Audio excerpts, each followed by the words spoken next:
Hello there, friends. Welcome back to another episode of Generation Tech. My name is Alan. If you guys follow Star Wars news at all, you'll know that the next big thing coming out this year is going to be the new Star Wars High Republic series. I'm pretty excited about it because there's pretty much been a vacuum of new content aside from the 7th season of the Clone Wars. The Star Wars High Republic series will be a collection of novels and comics that take place at the height of the Republic around 200 years before the blockade of Naboo. There seems to be a lot of questions within the Star Wars community about what the High Republic is. Some people believe that this is Disney's attempt to replace the Old Republic with something a bit more optimistic and less violent, which might be the exact opposite of what hardcore fans want. But anyway, today I want to take a look at the High Republic era and compare it to the Old Republic era so we can figure out what the differences are. First and foremost, the Old Republic era covers a massive amount of time. In Legends, it's said that it starts somewhere around 25,000 years before the Battle of Yavin. The Old Republic doesn't really get started until centuries after the Rakan Infinite Empire fades away. In canon, there's a lot less information about the galaxy prior to the prequel trilogy. The earliest event that we know of in canon is known as the 100 Year of Darkness. The 100 Years of Darkness resulted in a schism within the Jedi Order, leading to the creation of the Sith. This happened somewhere around 6,000 years before the Battle of Yavin. With a lot of Star Wars entry and backstories, there's always going to be a canon version and a Legends version, and what you'll probably notice is that the canon version has a lot less detail and is a bit more vague. My approach has always been to consider all things in Legends possible, but not confirmed until it appears in canon or somehow contradicted in canon. I really like this approach, especially when you look at the Old Republic era, because it kind of hints towards the fact that maybe historians have forgotten what happened, 25,000 years ago, which is why it's called Legends in the first place. But the one thing that the canon and legend era does agree on is that the Old Republic ended 1,000 years before the Galactic Civil War during an event known as the Ruusan Reformation. Although each period of time in the Old Republic was quite different from one another, the one thing that tied the entire Old Republic era together was the massive wars being fought between the Sith and the Jedi. The Jedi would almost always back the Old Republic central government in the deep core, whereas the Sith would try to establish the dominance of their empire in the Unknown Region and the Outer Rim. These were two groups of fanatics that would not rest unless the other side was 100% destroyed. Now, the Ruusan Reformation happened after the 7th Battle of Ruusan during what's known as the New Sith Wars. The New Sith Wars was just one of many conflicts during the Old Republic era, and it lasted 1,000 years. For centuries, the citizens of the Republic watched as their economic and cultural influence over the galaxy waned, until finally, in the last decades of the war, the Jedi fully militarized and create what is known as the Army of the Light. By 1,000 years before the Battle of Yavin, the 7th Battle of Ruusan was fully underway and would lead to the complete annihilation of the Sith Brotherhood of Darkness. Needless to say, after the Jedi Republic victory, the rest of the galaxy had grown pretty tired of the constant violence and warfare. The average Republic citizen did not care or even believe in the Force, but they were becoming increasingly fed up about being dragged into the Jedi and Sith nonsense. Wars cost lives and also a lot of credits, and much of the galaxy lay in ruins after more than 1,000 years of non-stop fighting. Tarsis Valorum was the Supreme Chancellor of the Republic at the time and the first non-Jedi Supreme Chancellor in over 4 centuries. With the Sith threat finally neutralized, he believed it was time to open up the Republic once again for business. And so, using his political influence, he was able to enact the Ruusan Reformation.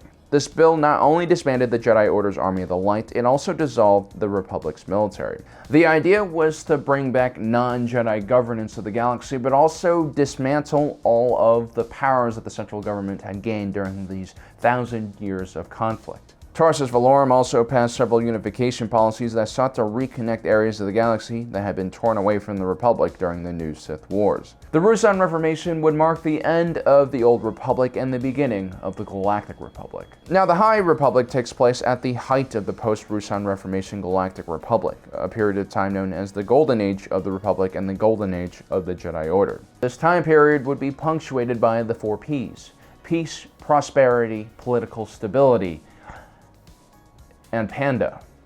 200 years before the Battle of Naboo, the Jedi Order would have been at their pinnacle as well. The Sith threat would have been gone for hundreds of years by now, or so they thought. Secretly in the shadows, the Sith still waited, practicing the rule of two. Darth Plagueis wouldn't have been born until 120 years before the Battle of Yavin. His own master, Darth Tenebrous, was either still a child or perhaps not even born. His master, an unknown Twi'lek Sith Lord, most likely would have been the only Sith master in charge, and he probably would have had a different apprentice at the time. So now that we've figured out the time order, let's take a look at the Jedi Order. Despite having a very monolithic organizational structure and code, the Jedi Order has throughout the years been in a constant state of change. The High Republic is actually a result of thousands of years of Jedi Order trial and error. In the very beginning, the ancient Jedi used normal swords imbued with Force powers, an ancient technique long lost by both the Jedi and the Sith. Ancient Jedi believed in practicing both sides of the Force and finding a balance between the light and dark side within themselves. Eventually, the Jedi would lose that balance and start leaning more heavily towards Ashla, or the light side of the Force. This led to one of the first Jedi schisms and the creation of the Sith. The Jedi would eventually ally themselves with the Republic and become defenders of the galaxy. After a time, lightsaber technology would first emerge on the scene. These early lightsabers were quite cumbersome and ran on huge batteries attached to a Jedi's hip. In these early days, the Jedi were still pretty unregulated. Some Jedi enjoyed using blasters, others wore full armor in their day-to-day tasks. Others were nobility or even held political positions. Rules were more relaxed in the Jedi Order during the Old Republic era simply because they were constantly fighting in war and conflict. Having the flexibility to deal with new situations was of paramount importance, even for an organization as dogmatic as the Jedi. In times of great strife, for instance, during the New Sith War, standards for Jedi recruitment were relaxed, and these Jedi recruits were also sped through the training process so that they could fill battlefield positions earlier. This is quite different from the Mandalorian Wars, which occurred around 4,000 years before the Battle of Yavin. The Jedi at this time had actually decided to stay out of the conflict between the Mandalorians and the Republic because it basically had nothing to do with the Sith, or so they thought. The Jedi during this time believed that they weren't supposed to be meddling with the politics of the galaxy. Many mistakes were made by the Jedi Order, of course. Those mistakes oftentimes led to widespread damage and suffering. In 3,964 years before the Battle of Yavin, a group of Jedi Masters based in the Jedi Tower on Taris shared a prophetic vision that one of their Padawans would destroy not only the Jedi, but the entire Republic. They decided to take an extreme course of action and slaughtered all of their Padawans in order to prevent that from happening. This would be known as the Padawan Massacre. Now, the High Republic version of the Jedi Temple would have looked extremely closely at the Jedi's past mistakes and made a concerted effort to prevent them from happening again. The so-called Golden Age of the Jedi Order was also known as one of the most restrictive periods of the Jedi Order. Without any enemies to fight or any Sith to observe in action, these ancient enemies of the Jedi would be completely misunderstood and, in a way, forgotten by the Jedi. During the Old Republic era, encountering a Sith was a highly probable event. Therefore, learning how to fight a Sith meant learning about their techniques, power, and history. The Jedi during this period of time would have learned practical things, like how to block Sith lightning with their saber or how to fight off the influence of the dark side. During the High Republic era, any information on the Sith would have been securely locked away by the Jedi instructors and High Council. After all, they viewed the Sith as an extinct organization, something that the Jedi no longer needed to worry about. Therefore, there was no need to spread their teachings to young minds. They feared that the simple exposure of the dark side to young Padawans would turn them.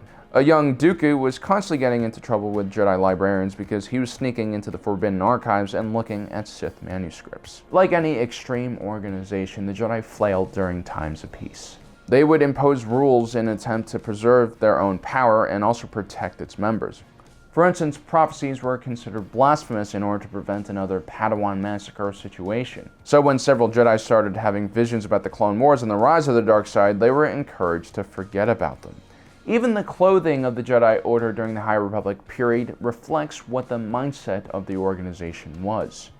The Jedi during this time period were equipped with gilded robes and ornate headwear, both impractical and perhaps a bit flashy. Now, Disney is really stressing that this is going to be a hopeful and optimistic time in Star Wars history. But I believe despite their best efforts, what we're actually going to see is the Jedi at the height of their ignorance and fanaticism. So I am cautiously optimistic about this High Republic period. Of course, I'm always excited about new content for Star Wars, especially novels. I enjoyed the novels more than I enjoyed the TV shows and movies, if I'm being honest. But of course, I'm always cautious about Disney being involved in anything because they tend to Disney-fy things, and when you try to reach a really mass audience and please everyone, you're basically not going to make something that feels unique or have any personality or characteristic. And that's kind of the unfortunate trend Disney is heading towards. But let me know in the comment section below what you're looking forward to in this Old Republic series, or whether you're, sorry, not Old Republic, New Republic. We all wanted the Old Republic series, but that's still a possibility. But yeah, let me know in the comment section below what you guys think. Also, don't forget to subscribe and hit that notification button so you don't miss out on the rest of our awesome content here on Generation Tech. Well, as usual, thanks for joining us. If you're watching this, you are Generation Tech.